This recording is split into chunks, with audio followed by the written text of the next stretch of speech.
Hello दोस्तों, आज हम फिर एक नई क्लास लेकर आ चुके हैं। क्लास 9th की साइंस की, जो चैप्टर नंबर फर्स्ट की है। तो हम चलिए शुरू करते हैं। हम लोग फर्स्ट क्वेश्चन है, पदार्थ के कणों के बीच क्या होता है। पदार्थ के कण जो होते हैं गोल गोल होते हैं, तो इनके कणों के बीच में रिक्त स्थान होता है। जो ये है, ये खाली स्थान होता है। तो इसी को हम बोलते हैं कोई रिक्त स्थान। पहला है कण के एक ही दिशा में चलते हैं, ये भी गलत है। कण स्थिर होते हैं, ये भी गलत है। रिक्त स्थान होता है, कोई रिक्त स्थान नहीं होता, ये भी गलत है। रिक्त स्थान होता है, ये सही है, डी वाला।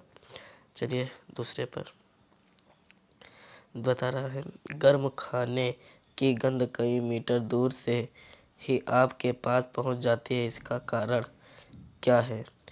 देखो, जब विसरण होता है तभी ये होता है। क्वेश्चन नंबर 3 पर चलेंगे।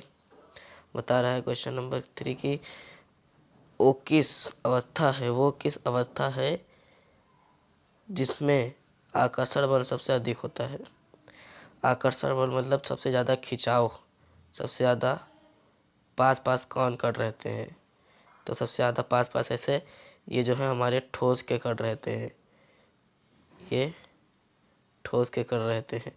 तो हमारा ऑप्शन नंबर सी सही हो जाएगा। चलिए अब क्वेश्चन नंबर 4 पर, बर्फ़ का गलनांक केल्विन के स्केल पर क्या है। देखो, बर्फ़ का गलनांक 0 डिग्री सेल्सियस होता है और इसका केल्विन पर 273 होता है। जो ऑप्शन नंबर ए सही है। चलिए क्वेश्चन नंबर 5 पर, शुष्क बर्फ़ किसे कहते हैं। शुष्क बर्फ़ ठोस कार्बन डाइऑक्साइड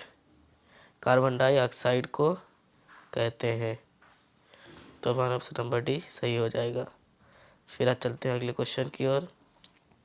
कह रहा है कि तरल पदार्थों में विसरण की दर ठोस पदार्थों की तुलना में कैसी होती है। मतलब जो तरल पदार्थ होता है, लिक्विड होता है, ये लिक्विड होता है, तो लिक्विड होता है, इसके ठोस पदार्थों की तुलना में कैसी होती है, तो ये अधिक होती है। क्वेश्चन नंबर 7 है, गर्मी के दिनों में हमें किस प्रकार के कपड़े पहनने चाहिए। गर्मी के दिनों में हमें सूती कपड़े पहनने चाहिए ताकि हमें गर्मी ना लगे। नंबर सी सही है। कह रहा, ठोस से सीधे गैस में बदलने की प्रक्रिया को क्या कहते हैं। ठोस से सीधे गैस में बदलने की प्रक्रिया को ऊर्ध्वपातन कहते हैं। आसन अब चलेंगे क्वेश्चन नंबर 9 की तरफ। हवा में नमी की मात्रा को क्या कहा जाता है। हवा में नमी की मात्रा को आर्द्रता कहा जाता है, जो कि हवा में रहती है। ऑप्शन नंबर ए सही है। क्वेश्चन नंबर 10 है हमारा कि तापमान बढ़ाने पर कणों की गतिज ऊर्जा पर क्या प्रभाव पड़ता है। घटती है, पहले घटती है फिर बढ़ती है, ये भी गलत है। स्थिर रहती है, ये भी गलत है। हमारा ऑप्शन नंबर सी एकदम सही है। ऑप्शन नंबर सी हमारा सही है। थैंक यू आप लोगों का जो हमारा वीडियो देखा आप लोगों ने। इसी के साथ हमारे चैनल को सब्सक्राइब करें, लाइक करें और बेल आइकन को जरूर दबाएं और हमारी आगे आने वाली वीडियो को इंतज़ार करें। Thank you, bye.